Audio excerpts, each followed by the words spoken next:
Hey everybody, John Van Dyke here for New Jersey Exposed. Today is Monday, February 27th, 2023. Time is 2:52 p.m. Jersey time. Alright, I've been talking a lot about these coffee with a cop, these read a book stories. Cops show up with little kids, getting their picture taken with them.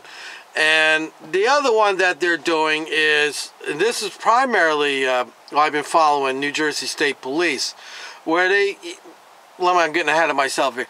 I've talked about how law enforcement as a whole is a narcissistic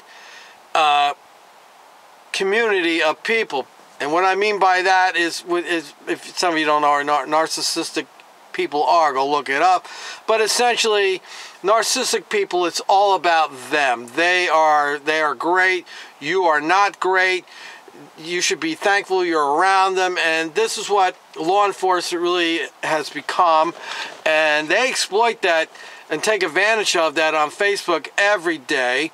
And one of the latest things I've been seeing is like on New Jersey State Police, but other departments will repost the stories.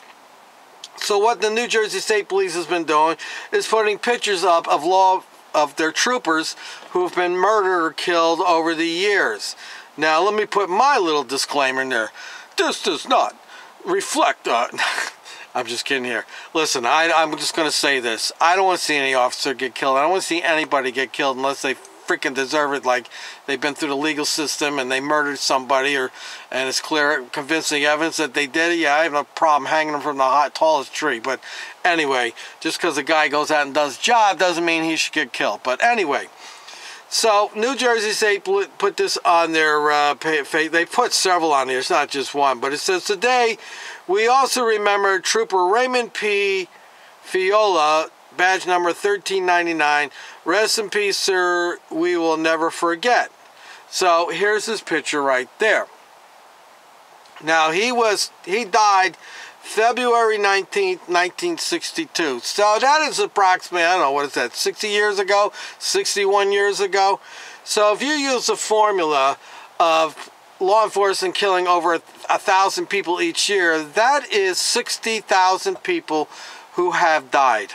Since that officer died, 60,000 people who have been killed by law enforcement, and not all those people who were killed by law enforcement were guilty of anything. And so, and here's some more stuff. Here's another one. I think that one here, this is a trooper that died in 1935. I don't put any credibility in cops from 1935, you know, but there it is right there. They put this crap up there, and I'm going to get to it. Oh, we got another one. This one died in 1926, right there. Another story. They just keep putting this crap up. Anyway, the whole purpose of that is to solicit sympathy. This is what narcissists do. They are looking for narcissistic supply. They need to get that supply. So either you're gonna be like the bootlickers and say, oh, you're all great, thank you for protecting us, thank you for risking our lives, you're doing all, you're all heroes, we love you, our police are the best around, God bless our law enforcement people who wear the badge, oh, blah blah blah. You know, that is narcissistic supply. So you're constantly telling this community how great they are. And we all know that not all of them are great.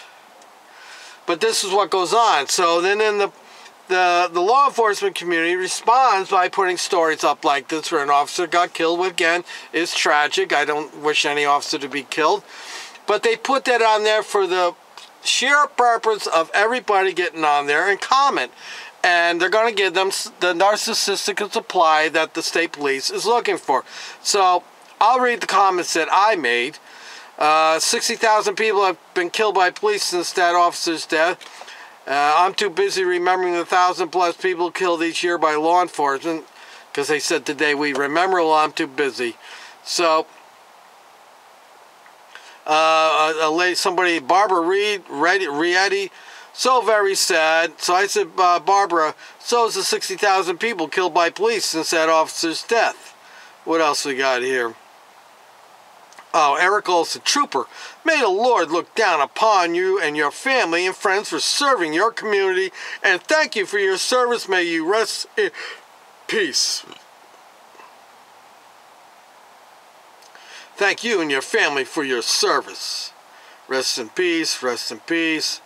We got all the rest in peace. Their service community. There's no service to the community. Again, that is propaganda. That's propaganda. They do not serve the community. They serve the government.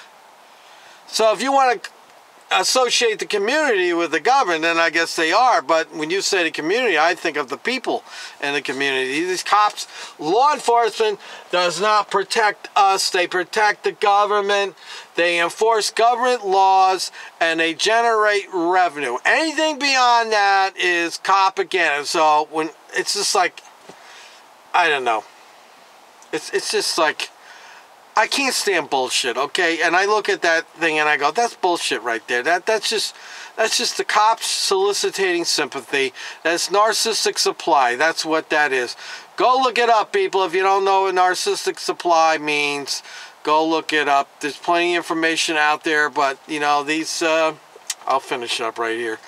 You know, law enforcement as a whole is a narcissistic community, and it's different levels. You got some are just plain narcissistic, then you got the sociopaths, and then you got the worst one of them all, the psychopaths.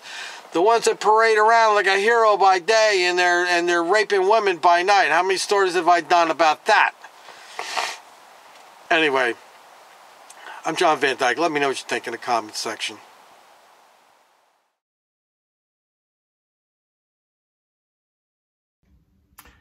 As we begin today, I'm going to let you in on a little secret that I've discovered, and I kind of suspect you've discovered this secret too, and that is narcissists are terribly insecure people.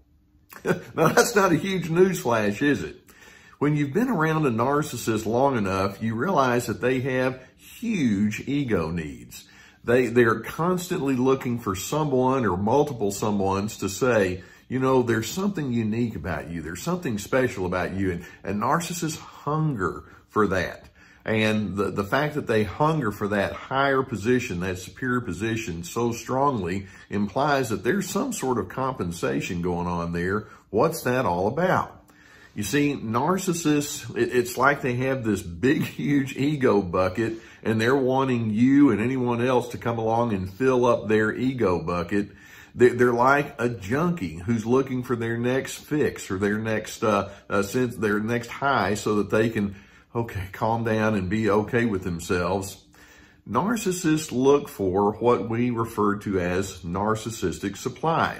Because they have that deep sense of insecurity and they've got that fix, that hunger, that craving for someone to come along and fill them and make them feel better about themselves and superior, then they're going to look to you to see if they can think, are you someone that can fill my needs? Are you going to be someone that can fill my supplies?